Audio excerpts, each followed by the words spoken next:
Hi guys what's up. मैं आशा करता हूँ आप लोग घर पे होंगे, सेफ होंगे।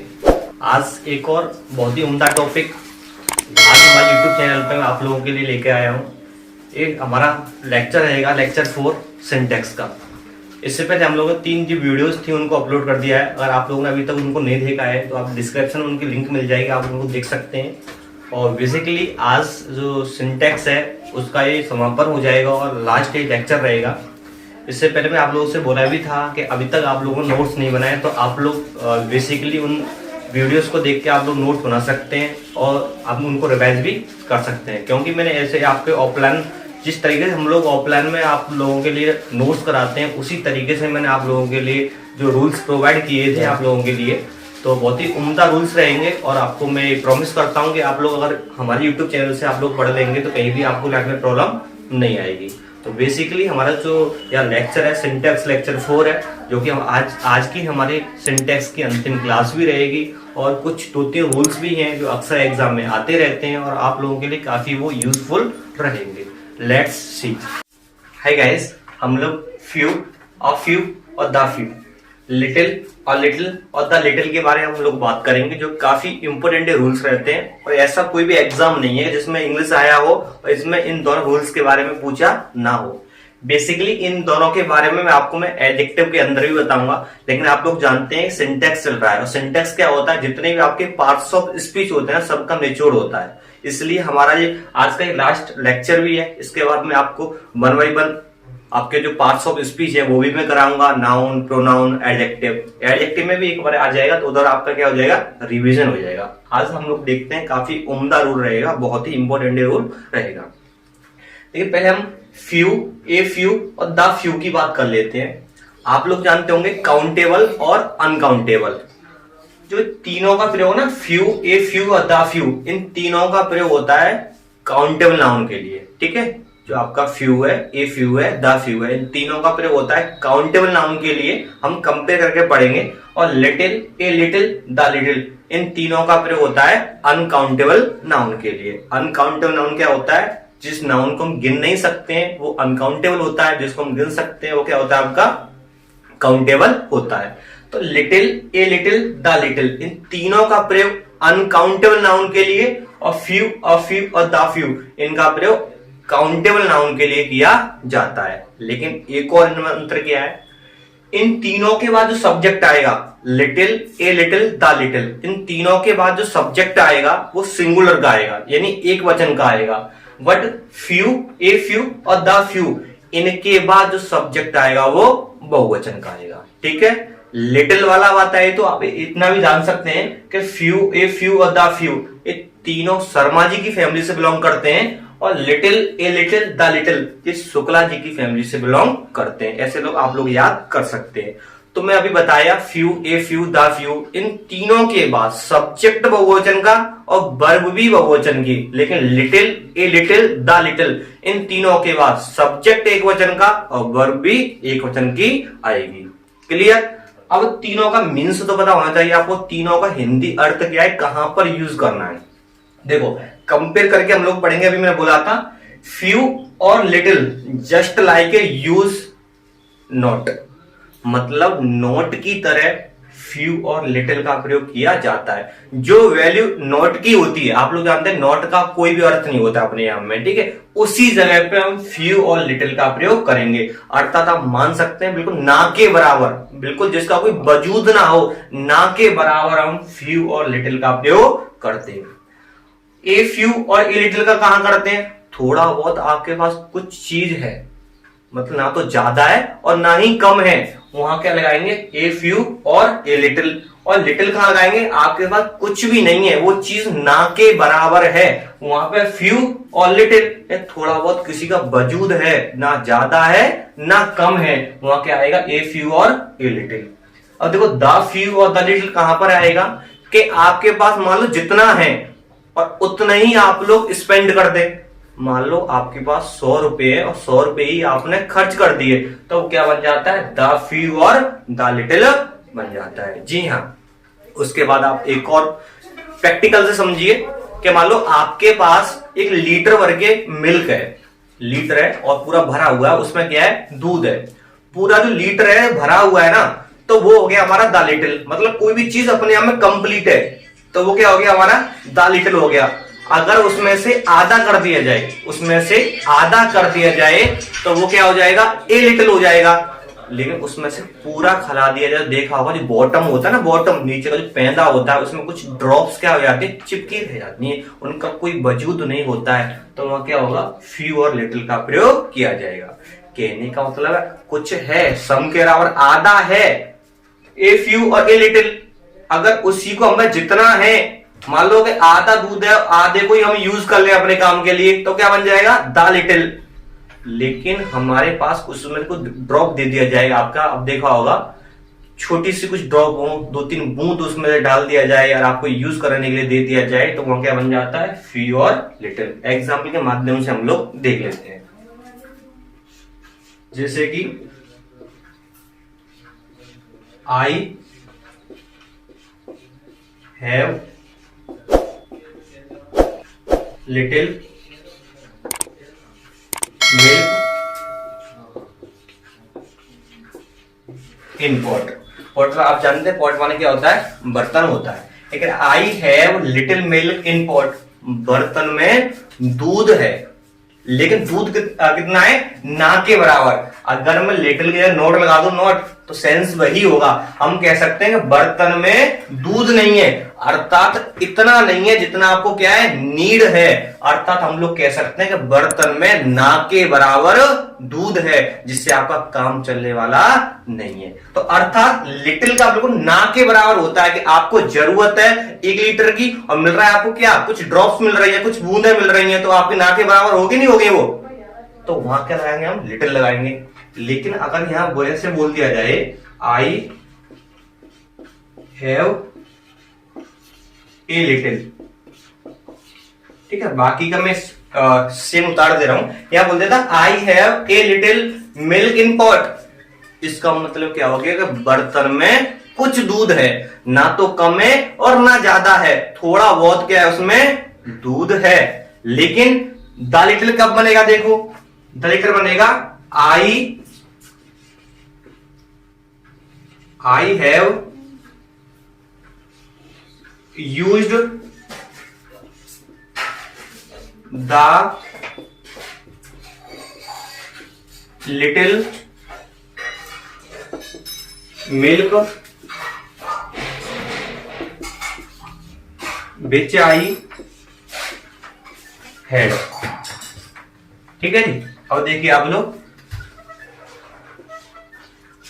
ये क्या कह रहा है, I have used the little milk which I had, अर्थात जितना उसके पास था पूरा दूध क्या कर चुका है, वो यूज कर चुका है। मैं कहने का मतलब जो भी आपके पास चीज है, चाहे कितना भी दूध हो, चाहे 1 लीटर हो या आधा लीटर हो, उसको पूरा आप लोग अपने लिए यूज ले ले, तो वो क्या बन जाता है, द लिटिल बन जाता है। आगे देखिए, आगे देखते हैं देयर और इट का प्रयोग। पहले आप लोगों को बता दूं, देयर क्या होता है, अपने आप में एडवर्ब होता है। देयर क्या होता है, अपने आप में एडवर्ब होता है। लेकिन इट क्या होता है, अपने आप में प्रोनाउन होता है। आप लोग छोटी क्लासेस से आप लोगों ने पढ़ा है, देयर क्या है, एडवर्ब होता है, इट क्या होता है, प्रोनाउन।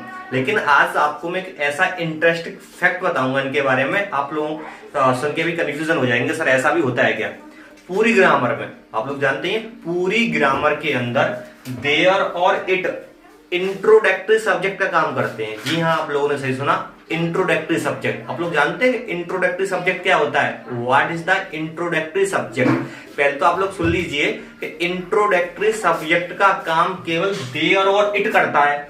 और इंट्रोडक्टरी सब्जेक्ट किसे कहते हैं, जहां पर सब्जेक्ट का कोई अर्थ ना हो, जहां पर सब्जेक्ट का कोई अर्थ ना हो, बाकी के अंदर वो सब्जेक्ट इंट्रोडक्टरी सब्जेक्ट का काम करती है। आप लोगों ने एक भी सुना होगा कि देयर आपका क्या होता है, हमारा एडवर्ब होता है ना, एडवर्ब के रूप में इसकी हिंदी होती है, वो क्या होती है आपकी, वहां होती है। आप लोग अच्छी तरह से जानते हैं। इट हमारा क्या होता है, प्रोनाउन होता है ना, प्रोनाउन।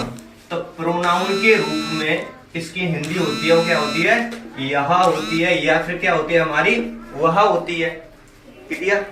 लेकिन जब किसी वाक्य में देयर और इट का कोई अर्थ ना निकले, वहां पर देयर और इट दोनों इंट्रोडक्टरी सब्जेक्ट के रूप में कार्य करते हैं। जी हाँ, एग्जाम्पल के माध्यम से आप लोग समझ सकते हैं। जैसे कि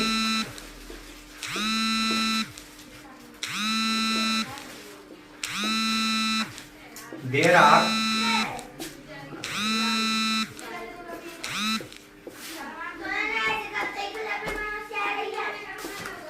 some boys here।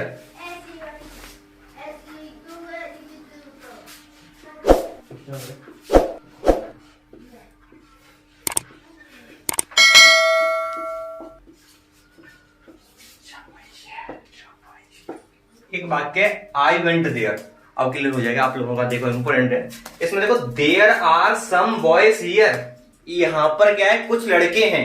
देखना देयर का कोई सेंस निकल रहा है क्या?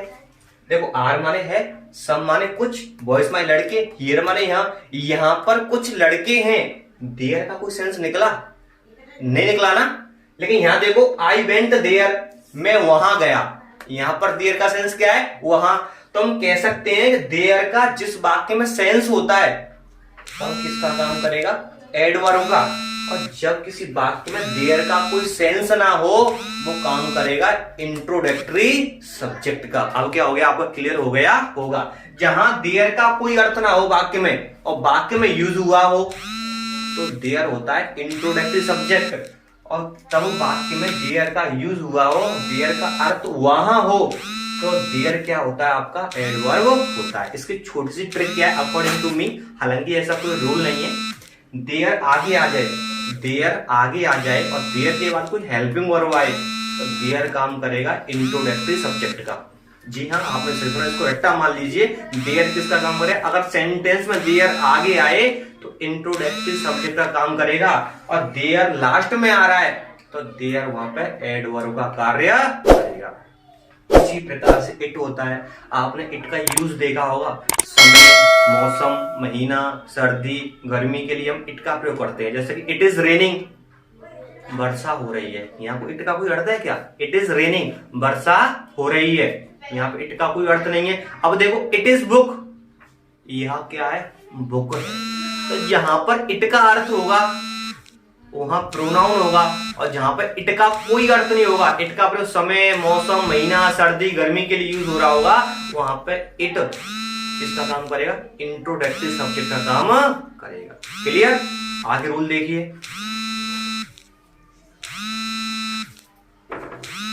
आप लोग साथ में नोट सुनाते हुए चले उनको, और मॉर्निंग टाइम में स्पेशली आप लोग उनको रिवाइज करें, काफी बेनिफिट रहेगा।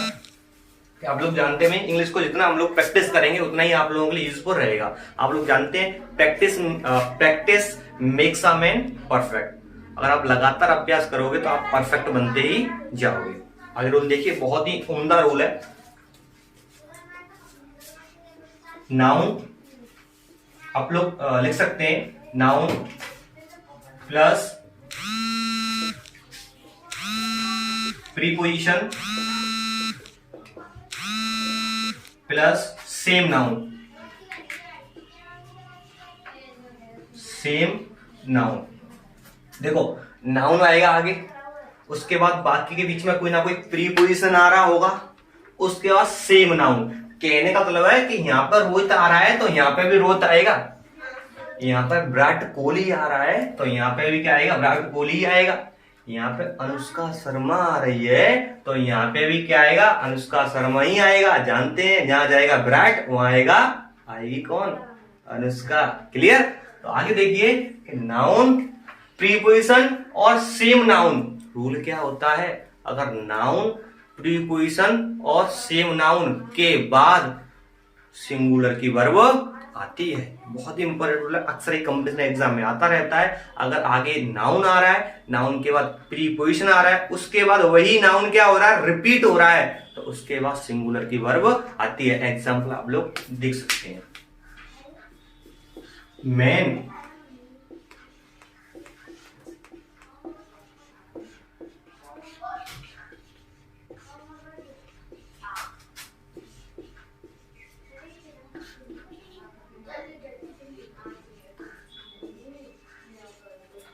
देखो मेन आफ्टर मेन, मेन यहाँ पे आ रहा है, तुरंत आफ्टर क्या होता है, प्रीपोजिशन हो रहा है ना, होता है ना, तो मेन के बाद तुरंत क्या आ गया, मेन रिपीट हो गया। मैंने क्या बताया था कि नाउन प्रीपोजिशन के बाद सेम नाउन आ जाए तो सिंगुलर की वर्ब आती है। हैज क्या होगा, सिंगुलर की वर्ब में ट्रिक क्या बताई थी, जिसमें कम लेटर वो सिंगुलर, जिसमें ज्यादा लेटर वो किसकी होती है, बहुवचन की वर्ब होती है। इसमें हैज और हैव में देखो, हैव में 4 लेटर होते हैं तो बहुवचन की वर्ब, हैज में 3 लेटर है तो एक वचन की वर्ब। यहाँ कंपटीशन एग्जाम में गलती कैसे आ सकती है और बंदा कंफ्यूजन कैसे होता है, और अक्सर बंदे क्या होता है आपको जाता है, जो ज्यादा पढ़ के जाता ना, कंफ्यूजन उसे ही होती है। जो पढ़ के नहीं गया तो उसे पता है मैं तो महात्मा गांधी जी का नाम लेके क्या हो जाऊंगा मैं पास, आप लोग जानते हैं। तो देखिए अभी यहाँ पे कोई बंदा क्या समझेगा, एक मैन हो गया, एक मैन हो गया, मैन क्या हो गया, मैन का स्क्वायर हो गया, मैन क्या हो गए, 2 हो गए। ठीक है, तो क्या करेगा, बहुवचन की वर्ब आनी चाहिए। नहीं गलत हो जाएगा, उन्होंने रूल नहीं पढ़ा, क्या नहीं पढ़ा कि noun preposition plus same noun के बाद सिंगुलर की वर्ब आती है, इसलिए हमारा सेंटेंस क्या है, बिल्कुल क्या है हमारा ये सही है। क्लियर। तो आप लोगों को अगर ये क्लास पसंद आई तो प्लीज आप लोग लाइक करें। लाइक करने से एक्चुअली में क्या होता है, टीचर का मोटिवेशन बढ़ता है। उससे पहले एक थोड़ी सी आप लोगों से मेरे को बातें करनी है। अगर अभी तक आपने हमारे YouTube चैनल पर एडमिशन नहीं लिया है तो एडमिशन बिल्कुल फ्री है। बस आपको क्या करना है, सब्सक्राइब वाली बटन को क्या करना है, दबाना है, आपका क्या हो जाएगा, एडमिशन हो जाएगा। उसके बाद आपको क्या करना है, प्रेजेंट भी देनी है। क्लास में प्रेजेंट देते नहीं देते हैं, तो प्रेजेंट देने के लिए क्या करना है, लाइक वाली बटन को दबा देना है और बोल देना है यस सर। ठीक है, और दबा के आप लोग इसको शेयर करें। Thanks for